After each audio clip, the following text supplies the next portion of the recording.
have another Thanksgiving book for you. This one is called One is a Feast for a Mouse, a Thanksgiving Tale by Judy Cox, illustrated by Jeffrey Ebbeler.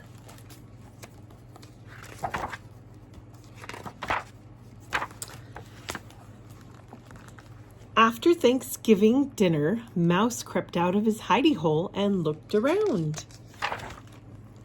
The house was quiet. Dad snoozed in his chair with his book. Mom dozed in front of the TV. Outside, the kids played football in the crisp yellow leaves. Cat curled up by the fire. He yawned and stretched his stripy tail. Then he closed his greeny eyes and went to sleep. Mouse scampered up the tablecloth. Thanksgiving leftovers were still on the table. So much to eat. Mouse saw a teensy-tiny toothsome green pea all by itself under the plate. Give thanks, he thought. One will be a feast for me. Mouse rolled the pea across the tablecloth to take it back to his hidey hole.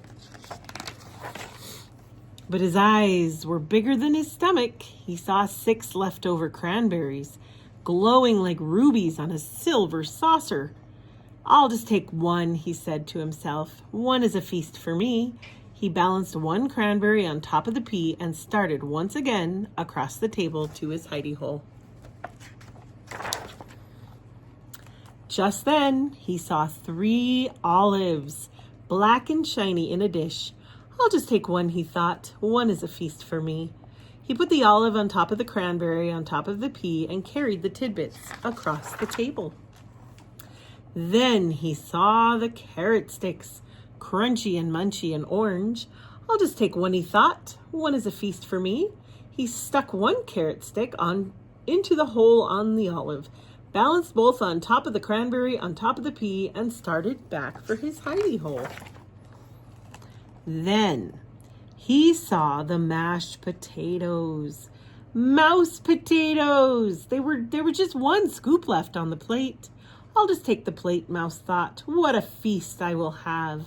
He balanced the plate of potatoes on top of the carrot stick, in the hole of the olive, on top of the cranberry, on top of the pea, and Mouse started across the table.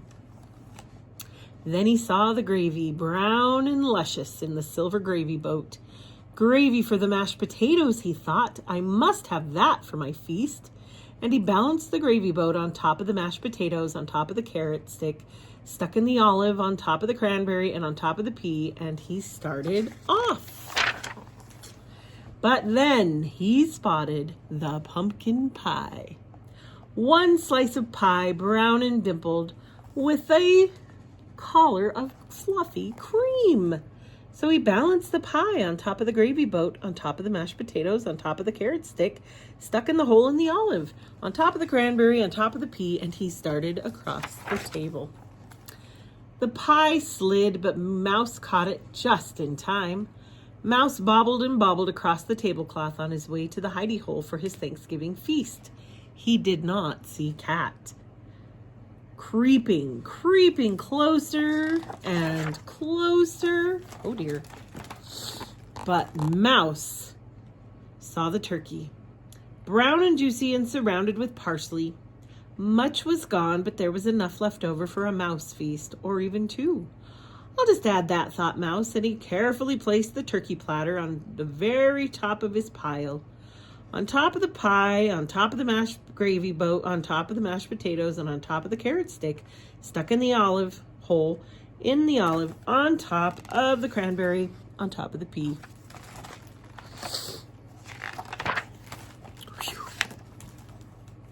He started off across the table to his hidey hole, and there at the table's edge, he met Cat, greedy-eyed and hungry, clawing up the table on the tablecloth. Mouse skidded to a stop. The turkey wibbled and wobbled and slid and slipped. Mouse danced to keep his feast balanced, pirouetted like a ballerina, juggled like a platter spinner. But off slid the turkey, whoosh, with a plop, landing smack on Cat.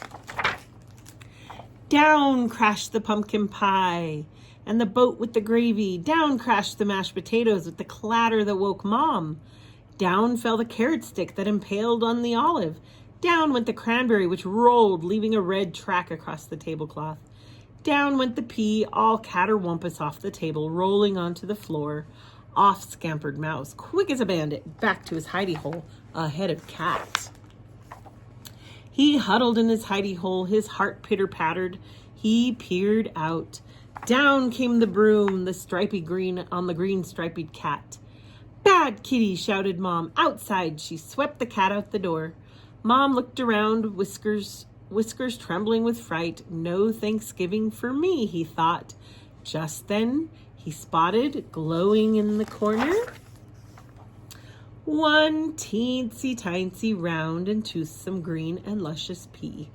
Give thanks, one is a feast for me.